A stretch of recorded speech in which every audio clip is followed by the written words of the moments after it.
maybe not in this series, but if they're going to win a championship, he's got to be the LeBron of 10 years ago. Lakers aren't that good.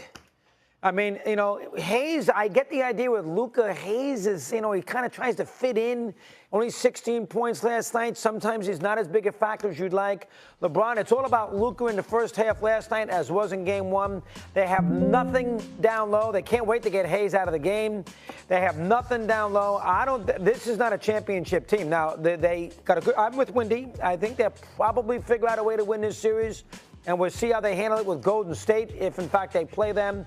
But I think the two best teams in the West, from what I had seen so far in the two games, are the Thunder 1 and the Clippers 2. All right, those are the two best teams. If anybody can beat the Thunder, it could be the Clippers, because Leonard's great. He'll guard SGA, and I don't know if OKC has that guaranteed. And we'll get into the second, Thunder in just I don't know if they have that guaranteed second scorer. These other teams, they're decent. They're good teams. But I don't think they're championship worthy, and that includes the Lakers. So I don't think they are going to get to the final. I think the Lakers-Golden State series, if they play, will be interesting. But I think if anybody's going to beat OKC in the West, it's going to be the Clippers. Windy, what do they need from LeBron to advance?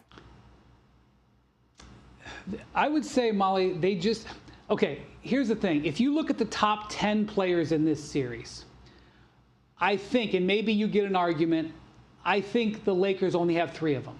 Okay? You want to fight about where you're going to rank them, whatever. I think Minnesota's got 7.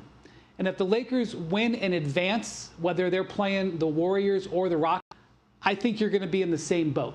Okay? So that means one of two things has got to happen if the Lakers are going to make a run. One is those 3 guys, obviously LeBron, Luka, and Austin Reeves, have got to be great. Maybe they don't have to be great every single night, all 3 of them, but in general, they got to be great. And LeBron has been good. He's been okay. He was okay last night. He made some plays in the fourth quarter. He did, expend a lot of energy on defense, which is what they want him to do. But let's just be honest. For the Lakers to do something, those 3 guys got to be great, like repeatedly, like 5 or so times in a series. Or the role players that are variance players, like Dorian Finney-Smith or Rui Hachimura or Gabe Vincent, they got to be great. Like, they got to have a game where they all 3 of them hit 8 or 9 threes. And maybe that'll happen. The way the Lakers go forward is if LeBron is great. And just hasn't been there yet. We'll see. Well, we will see. But one of the things that will help LeBron James, not that myself or you or anybody else is in a position to tell him, I'm sure he already knows, the man has only attempted 6 free throws in this series thus far. Now, you can credit Minnesota and its size, and the fact that him getting to the hole and drawing fouls isn't as easy against them as it would be against other folks. But when you're shooting 20% from 3, as he is in this series, you might need to find a way to get to the hole and get to the free throw line. That's number 1. Number 2, if you're Finch, back to the coach of the Minnesota Timberwolves, I mean, you haven't figured out that putting Rudy Gobert in ISO situations against Luka Doncic is not something that's going to work for you? Luka Doncic got 16 points in the first quarter. It means having his way. I mean, you haven't figured that out. I'm just looking at this man, and I'm saying, I know he's a good coach. Yeah. Show me something new.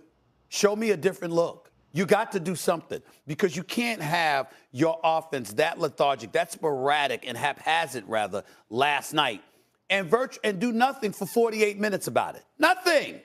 But that's what happened.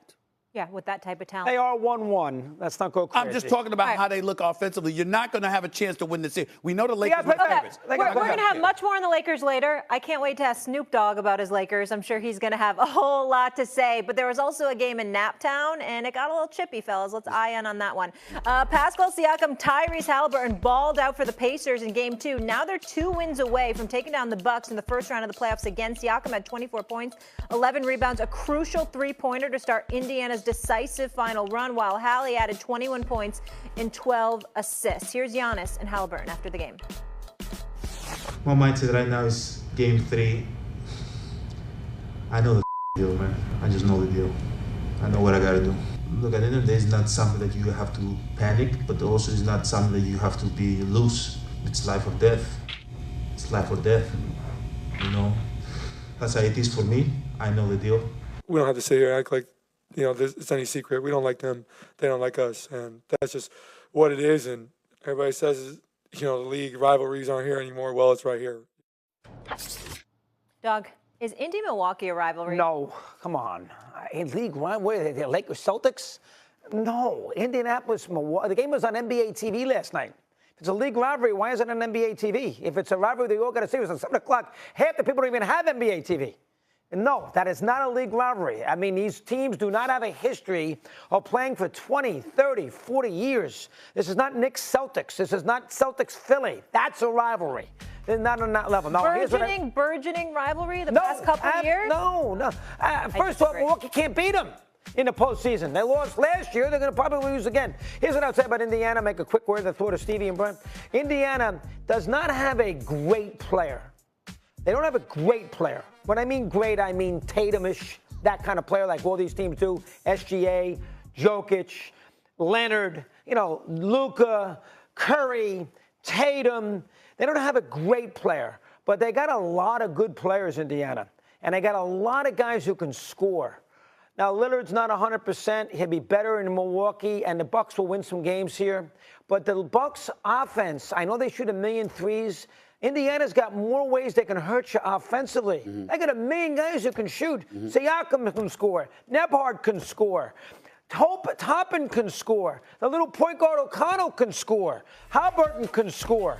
The kid from Arizona, Miles Turner, can score. They got a lot of offensive weapons, and they're going to score 125, 130 points every game. And I don't think Milwaukee can match up. But the idea that America is on the edge of their seat for Pacers-Bucks, be fair, that's ridiculous. That is not the case. I was excited for it. Oh, come on. I was excited for it. I watched the entire game on NBA TV. Let me say this, and put Wendy up on the screen so I can see him when I'm talking about this too, okay? Doggy, you're a snob. You're a snob. Why am I a snob? You're a snob because everything doesn't have to be the Lakers, Boston Celtics. Everything doesn't have to be the Lakers, Golden State, or Boston and Philly back in the heyday. That's not what we're talking about here. What you're talking about is two teams highly competitive with one another that have personal animus against one another. Of course, it's not box office yet, okay? You're talking about Indiana, Milwaukee. My God, Milwaukee has lost the last 7 games with Giannis, last 7 playoff games with Giannis on the court. All right, that is not good. That's a problem, okay? We understand that. The Milwaukee Bucks, you shoot 51% from the field. You shoot 40% from three-point range, and you still lose this game. Now, for me, that's a problem. We can analyze things from a basketball perspective and get into that. But I would tell you, when I see Damian Lillard and Halliburton going after it, when I see Siakam going at them, when I see fights about to break out, and I said, because we live in an age, what do we lament? The whole hugging and singing kumbaya with one another and getting along. You want to see a healthy level of hostility where emotionally you feel like the players are as invested as the fans on an emotional perspective, not just about doing their jobs or playing basketball, but I really, really, really don't like this person. I really, really don't like this team. That is what you do when you're talking about a rivalry. There are rivalries that are elite and clearly better than others and are more substantive, but when you look at teams on the come-up, like in Indiana, who was in the Eastern Conference Finals last year, and you're going up against a Milwaukee Bucks squad with one of the top 3 players on the planet Earth in Giannis Antetokounmpo, right? And you're looking at a guy like Damian Lillard, who just came back from what he was going through. And he's literally talking about, I'm going to bust your ass before he gets back on the court and then makes himself available for game 2. No, he didn't have a great game last night, but he could have waited for game 3. He didn't want to because he wanted the brother last night. Might have bit off a little bit more than he could chew. He may be